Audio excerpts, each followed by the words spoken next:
Assalamualaikum, salam sejahtera. Selamat datang ke arena MBSJ untuk perlawanan suku akhir Women's WSL FA Cup 2026. Pertempuran di antara BT3W Perak akan berdepan dengan MBPJ FC. Dua pasukan yang bakal mencari slot yang pertama untuk menuju ke pentas separuh akhir saingan Piala FA Women's Super League 2026. Sudah pun dimulakan separuh masa yang pertama. Sepak mula daripada Nur Syafiqah Najwa. Fatin Syahida bersedia. Kita mengetahui dia memiliki keupayaan untuk melakukan hantaran yang baik, namun bacaan yang baik dilakukan oleh pertahanan. Sekali lagi hantaran untuk Syafiqah. Lampungannya dilakukan. Dan sentuhan memberikan jaringan yang pertama untuk MBPJ. 1-0 pada ketika ini. MBPJ akhirnya memecah kebutuhan jaringan.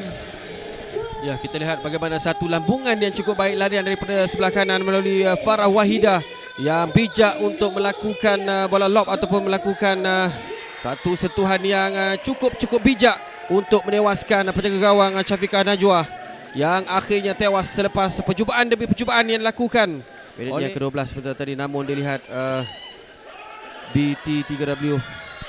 Satu lagi hantaran untuk Syafiqah. Oh, sedikit saja tersasar. Kita perhatikan bagaimana serangan yang cuba untuk dilancarkan oleh MBPJ pada ketika ini. Intan kembali semula kepada Carla. Tidak memiliki ruang. Diberikan ke sebelah kanan untuk Nurain Batrisha. Satu lambungan yang cukup cantik. Penjuru tiang gol yang dicari, sudut yang cukup sukar untuk diselamatkan oleh mana-mana penjaga gol. Dan itulah yang berjaya dilakukan oleh Nurain Batrisha.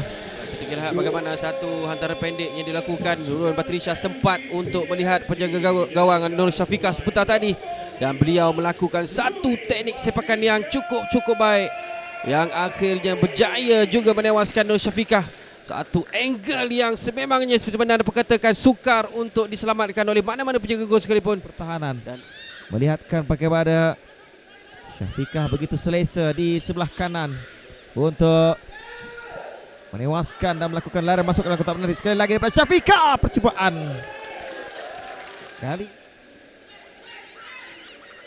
sekali lagi gerakannya menarik untuk Carla di penghujung saingan, namun begitu tangkapan yang tidak berjaya dilakukan dengan baik oleh Nurul Aisyah, terus saja dihukum. Memberikan sekali lagi Farah Wahidah mencetak nama selaku penjaring. Ya, jaringan di hujung babak permainan untuk aksi separuh masa yang pertama ini. Lihat bagaimana satu gerakan yang dilakukan, hantaran yang baik, dempatan yang lemah sebenarnya, namun Syafiqah berada dalam kedudukan yang tidak bersedia. Dan kita lihat satu hantaran 1-2 yang cukup baik. Eva Oliviani hantar terus kali ini dari sebelah kiri. MBPJ melakukan hantaran ke tengah, peluang untuk Carla, percubaan yang agak lemah.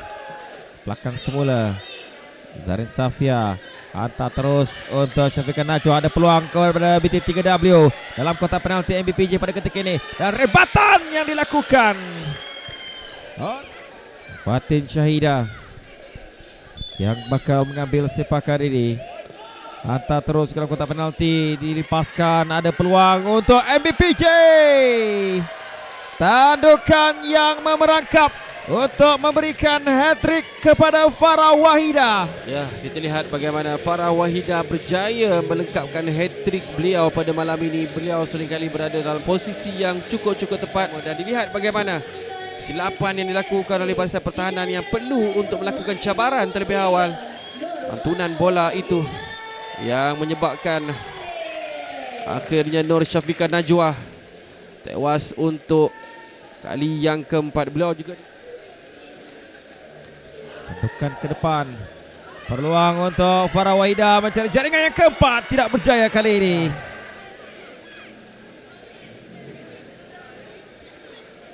Fika, satu sungkitan yang dilakukan. Oh, sayang sekali. Menantikan tiupan whistle panjang daripada pengadil perlawanan untuk mengesahkan kedudukan, mengesahkan tempat MBPJ di pentas separuh akhir Piala FA. Dan begitulah sudah pun ditiup untuk menutup cerita suku akhir yang pertama Piala FA dengan keputusan penuh perlawanan. BT 3W Perak 0, MBPJ FC 4 untuk mara ke pentas separuh akhir.